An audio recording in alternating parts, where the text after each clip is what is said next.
Well, I've been a journalist for about 25 years, and I was educated to lie, to betray, and not to tell the truth to the public.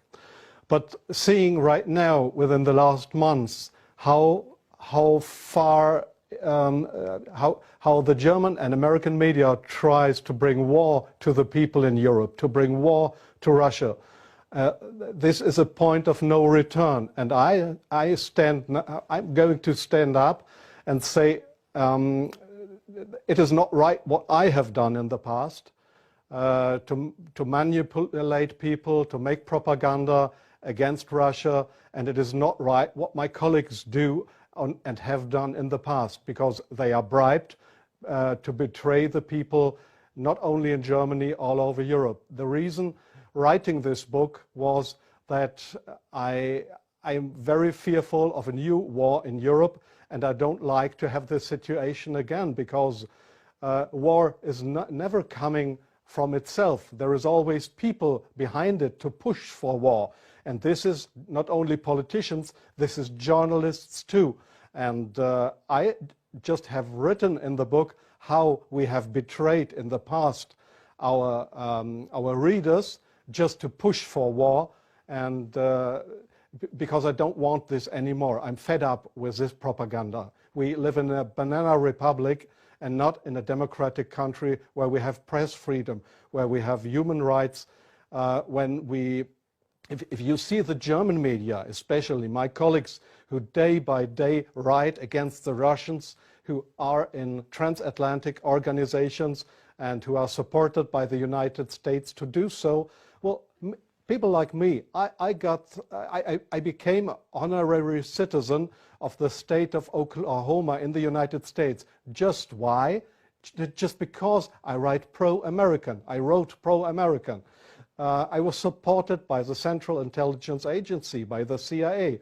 Why? Because I should be pro-American. I'm fed up with it. I don't want to do it anymore. And so I've just written a book not to earn money. No, it will cause a lot of trouble for me, just to give the people in this country, in Germany, in Europe, and all over the world, just to give them a glimpse of a view what goes up behind the closed doors. Yes, there is many examples for that. If we go just back to history, if you go into the year 1988, if you go to your archives, you will find in March 1988 there was in Iraq, in Iraq, the Kurdish people have been gassed with poisoned gas. That is known all over the world. But in July 1988, they sent me to a town called Zubaydat, that is on the Iraqi-Iranian border. There was war. It was war between the Iranians and the Iraqis, and I was sent there to photograph how the Iranians have been gassed with poisoned gas, with German poisoned gas. You call it Lost and Zarine, mustard gas, made by Germany. They have been gassed, and I was there to make photographs how these people have been killed by poison gas from Germany. When I came back to Germany, there was just one small photo in a newspaper, in the Frankfurter Allgemeine, and there was one small article not writing how impressive, brutally, how unhuman, how terrible it was to kill decades after the end of the Second World War, people with German poisoned gas. So this was a situation I feel misused for having been there and just to give a documentary what has been done, but not being allowed to cry out to the world what we have done behind closed doors. Up to today, it's not well known in the public that with German public gas, there have been hundreds or thousands of people gassed in this city of Zubaydat. Now you ask, what have I done for intelligence agencies? So please see, most of the journalists you see in foreign countries, they claim to be journalists, and they might be journalists, European or American journalists, but many of them, like me in the past, are so-called non-official cover. That's what the Americans call that. I have been a non-official cover. Non-official cover means what? It means you too work for an intelligence agency. You help them if they want you to help them, but they will never,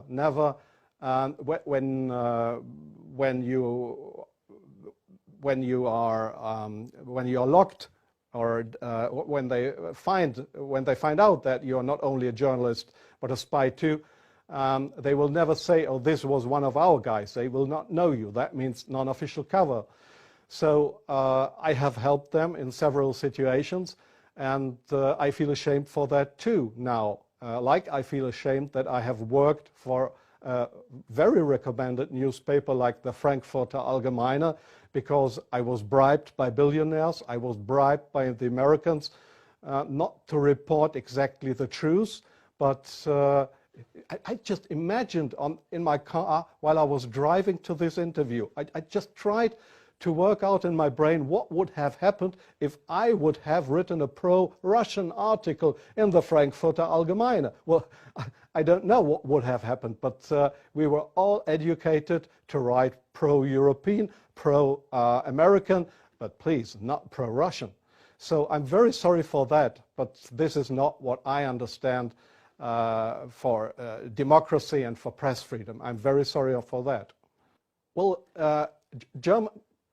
yes, I understand your question very well. Germany is still a kind of a colony of the United States. You see that in many points, like the majority of the Germans don't want to have nukes in our country, but we still have American nukes. So we are still a kind of a colony of the Americans. And being a colony, it is very easy to approach young journalists through what is very important here is transatlantic organizations.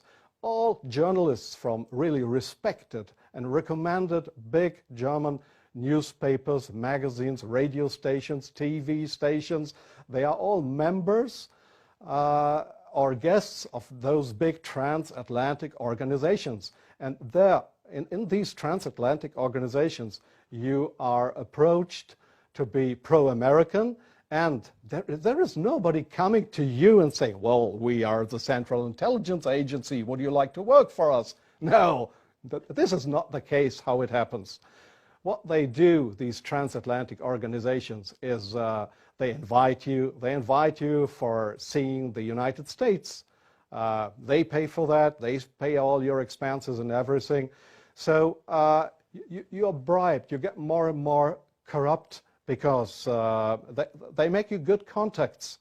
You won't know that those good contacts are, let's say, non-official covers, or officially people working for Central Intelligence Agency or other American agencies. So you make friends.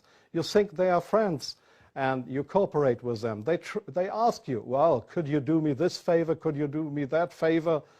And so your brain more and more is brainwashed through these guys. And your question was, is this only the case with German journalists? No, I think it is especially the case with British journalists, because they have a much closer relationship. It is especially the case with Israelis, of course with French journalists for a part, not that big as with German or with British journalists. It is the case for Australian journalists, for journalists from New Zealand, from Taiwan, from, well, there is many countries in the Arab world, like Jordan, for example, like Oman, the Sultanate of Oman. There is many countries where this happens, where you find people to claim they are respected journalists, but if you look behind them, you'll find they are puppets on a string of the Central Intelligence Agency. I'm sorry in interrupting you. I'll give you one example. Sometimes the intelligence agencies, they come to your office and want you to write an article. I give you an example not from strange other journalists, from me myself. I've just forgotten the year.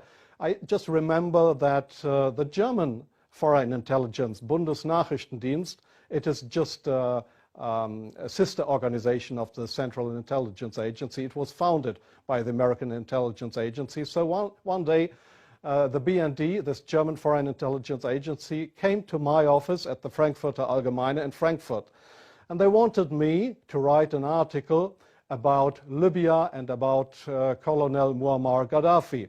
I had absolutely no secret informations regarding Colonel Muammar Gaddafi and Libya. But they gave me all these secret informations, and they just wanted me to write, to sign the article with my name. I did that, but it was an article that was published in the Frankfurter Allgemeine that originally came from the Bundesnachrichtendienst, from the German Foreign Intelligence Agency. So do you really think that this is journalism, intelligence agencies writing articles? Oh yes, that article, I have reprinted it partly in my book. That article was how Libya and Colonel Muammar Gaddafi, how he secretly tried to build a poison gas factory, I think in Rabta was the name, yeah. And I got all those information. It was a story that was printed worldwide 2 days later. But I had no information on that. It was the intelligence agency that wanted me to write this article. So, but this is not the way journalism should work, that intelligence agencies, that they decide what is printed and what not. If I say no, I give you an example from a very good example if you say no. Well, we have a rescue unit in Germany with helicopters for traffic accidents. It's called, they call themselves the Yellow Angels. There was one guy who didn't want to cooperate. He was a pilot of the helicopter service of the Yellow Angels in Germany.